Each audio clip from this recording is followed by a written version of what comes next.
अगर आज रात दुश्मन देश कोई मिसाइल हमारे शहर की तरफ फायर कर दे तो क्या हम उसे रोक पाएंगे?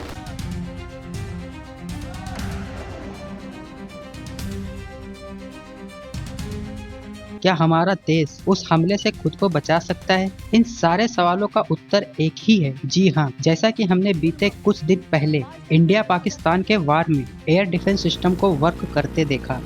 आप सभी का स्वागत है हमारे इस चैनल पर।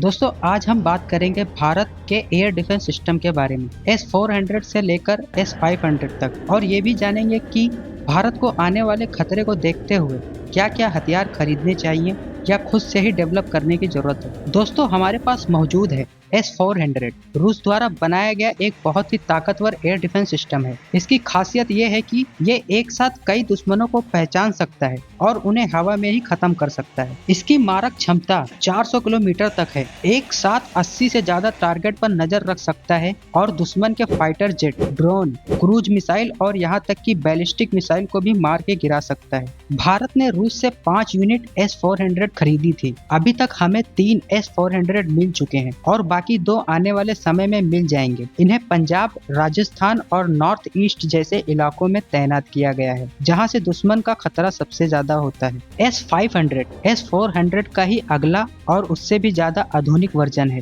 ये न सिर्फ धरती पर आने वाली मिसाइलों को रोक सकता है, बल्कि अंतरिक्ष से आने वाले खतरे को भी खत्म कर सकता है। इसकी मारक क्षमता 600 किलोमीटर तक है। ये हाइपरसोनिक मिसाइल और सैटेलाइट तक को मार के गिरा सकता है। यानी अगर कोई सैटेलाइट 200 से 300 किलोमीटर की ऊंचाई पर है, जो LEO में आता है, तो S-500 उसे इंटरसेप्ट करने और गिराने की क्षमता रखता है और एक साथ 100 से ज्यादा टारगेट पर नजर रख सकता है। रूस ने भारत को S-500 सिस्टम को मिलकर बनाने का ऑफर दिया है। भारत अभी सोच विचार कर रहा है, लेकिन चीन और पाक के नापाक हरकतों के बढ़ते खतरे को देखते हुए ये एयर डिफेंस सिस्टम हमारे लिए बहुत जरूरी हो सकता है। दुनिया के बड़े देशों के पास अपने अपने एयर डिफेंस सिस्टम है। आइए जानते हैं कुछ मुख्य देशों और उनके सिस्टम के बारे में। पहला, रूसी एयर डिफेंस सिस्टम S-400 और S-500। इसकी खासियत, दुनिया के सबसे ताकतवर और लंबी दूरी वाला एयर डिफेंस सिस्टम मौजूद है। दूसरा, American air defence system THAAD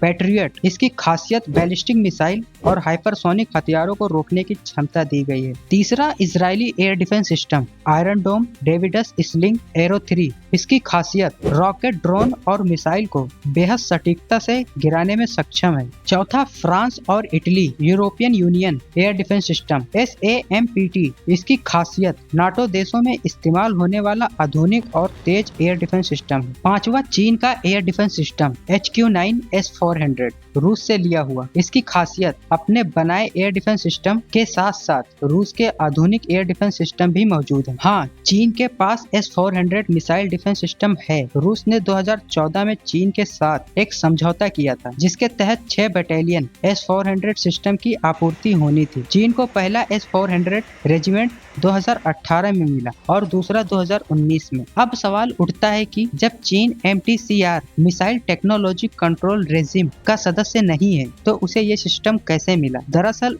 MTCR का नियम ये कहता है कि कोई भी सदस्य देश 300 किलोमीटर से ज्यादा रेंज वाले मिसाइल या उनसे जुड़ी टेक्नोलॉजी गैर सदस्य देशों को नहीं दे सकता। चीन MTCR का सदस्य नहीं है, इसलिए उसे S-400 का वो वर्जन नहीं मिला जिसमें 400 किलोमीटर रेंज वाली मिसाइल जैसे 40N6 मिसाइल शामिल होती है। इसलिए चीन को जो S-400 मिला है, उसकी मिसाइल रेंज लगभग 250 किलोमीटर तक ही सीमित है। इसके अलावा कुछ रिपोर्ट में ये भी कहा गया है कि रूस ने चीन को जो S-400 सिस्टम दिया है, उसमें कुछ एडवांस फीचर्स को ब्लॉक कर दिया गया है, ताकि उनकी असली टेक्नोलॉजी की सुरक्षा बनी रहे। इस तरह कह सकते हैं कि चीन के पास S-400 सिस्टम है, लेकिन उसकी क्षमता भारत या रूस के मुकाबले थोड़ी सीमित है। भारत के पास S-400 जैसे एडवांस सिस्टम तो हैं, लेकिन आने वाले समय में S-500 THAAD जैसे और भी आधुनिक सिस्टम की जरूरत होगी। भारत का S-400 दुनिया के सबसे अच्छे सिस्टम में से एक माना जाता है, लेकिन अब खतरे बढ़ते जा रहे हैं, जिसके लिए हमें S-500 की जरूरत पड़ेगी। भारत को आज 2 तरफ से खतरे हैं, एक तरफ पाकिस्तान, दूसरी तरफ चीन। पाकिस्तान अभी तक उसके पास कोई बहुत उन्नत एयर डिफेंस सिस्टम नहीं है, लेकिन वो आतंकवाद और ड्रोन जैसी चालें चलता है। दूसरा चीन, उसके पास हाइपरसोनिक मिसाइल मिसाइल है जैसे DF-17, वो अंतरिक्ष में भी सैन्य तैयारी कर रहा है। बॉर्डर पर आए दिन घुसपैठ और तनाव बना रहता है, इसलिए भारत को हर तरह के खतरों से निपटने के लिए 3 स्तरों पर सुरक्षा बनानी होगी। छोटी दूरी,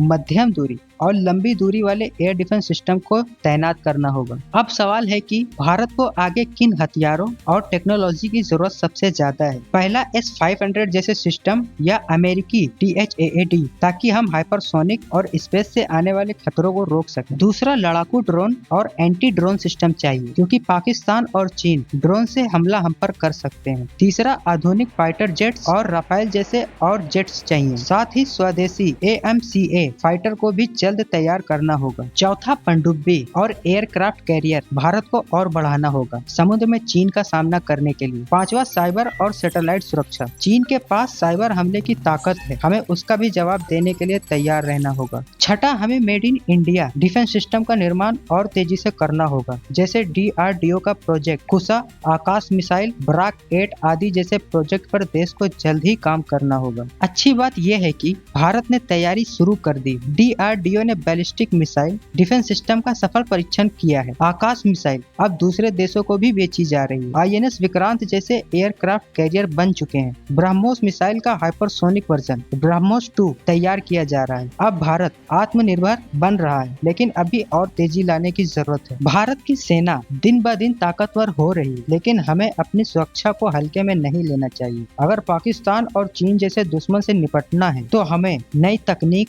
ताकतवर हथियार और तेज रणनीति की जरूरत है। अगर आपको ये जानकारी अच्छी लगी हो तो इस वीडियो को लाइक करें, कमेंट में बताएं कि आपको क्या सबसे जरूरी लगा और चैनल को सब्सक्राइब करना ना भूलें। मैं हूँ राशिद फरीदी, फिर मिलेंगे एक नई जानकारी के साथ। जय हिंद।